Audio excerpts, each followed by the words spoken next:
Hi, I'm Autumn Garbe, and I'm a math person, and I'm here to say that you, yes, you are a math person. Now, maybe you already know that. Maybe you just got a 5 on your AP Calc exam and are going off to be a math major at college like me. Maybe you're on the other side of that spectrum. Maybe you just failed a math final and are praying you'll never have to take a math test again. Uh, Wherever you are on that spectrum, I'm saying you are a math person. So I'm going to be talking about mathematical intuition, and I'm saying it's universal and unreliable. So let me explain. I think it's universal, and this is why I say everyone is a math person, because it's something we have even as children. If you really look and listen to how children behave, you'll start to see some of the mathematical concepts we teach later on, like sharing or splitting food. That's really division. You have less food or toys than you have people. Then you have to either divide it up or divide the time you'll spend with it. So we teach, they might not know how to divide numbers, but they already have the concept of division when they share or split food. Now, maybe you have to, maybe they still have trouble sharing, but I think they still have the concept in their mind. You can also see they're also very sensitive to older or younger or bigger or smaller. They want more of something or less of something. And this is really the concept of inequality. Like I said, maybe they don't know that 5 is more than 4, but they do know that more cookies is better than less cookies, or whatever it may be. Also, ask a kid, what's the biggest number? A lot of them will say a billion or a jillion. But I think some will say, oh, there's no biggest number. And that's the concept of infinity. And that is a big, really mathy concept that I know I've had to learn a lot about even in college. But I think it's something that we have just a basic concept of even as children. So I'm saying you're a math person now, and I'm saying you are a math person from birth. I think if you really look at it, children are far more mathematical than we give them credit for. But not just as children. Right now, I think that mathematical intuition is universal just because of the sheer exposure to it. Turn on the TV. If it's the news, you'll see lots of talk about flattening the curve or projections for disease. That's all lots and lots of math. Or talking about politics, polls, statistics, turn on a debate, you'll hear lots of numbers.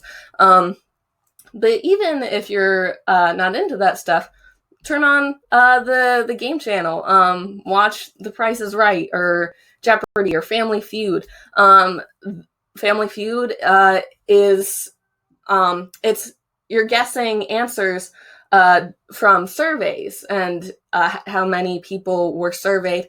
That's mathematical at its base. So is The Price is Right. You're estimating prices and numbers.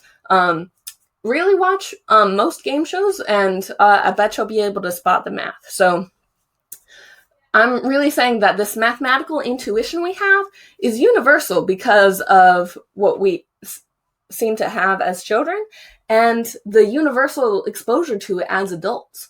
But I'm gonna twist it for a bit and say that it's unreliable at times. So, and believe it or not, this is a good thing. This shows how beautiful math can really be. So maybe we're born with this intuition, but that's not where it stops. And here's an example of that. So I'm also an art person.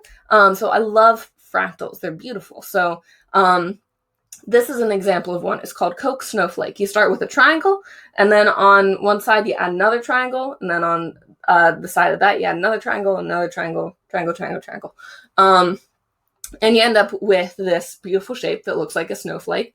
But the weird thing about that shape is it has a finite area, because you can enclose it in a circle, but it has infinite perimeter, because as we keep adding those triangles, the length of the shape gets longer and longer. So if you think about it, then if we had a paint can shaped like a Coke snowflake, it wouldn't be able to hold enough paint to paint itself, because again, the area is limited and the perimeter is unlimited. Now, that's very unintuitive. Ask a kid, they'd be like, of course the paint can paint itself.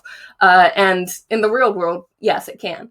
But this is just really something that blew my mind. And I promise, as you study math, there are just entire fields and books on discoveries that'll blow your already mathematical mind.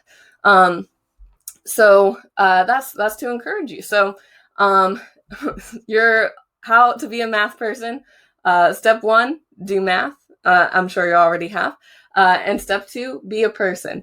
And I encourage you to continue to be a math person, continue to be a person, continue to do math. Because continuing to study math, at least for me, just holds myriads of beautiful discoveries, and is really tapping into something that you've known and kind of sensed since birth, and is just building on top of this universal, yet sometimes unreliable, mathematical intuition. Thank you.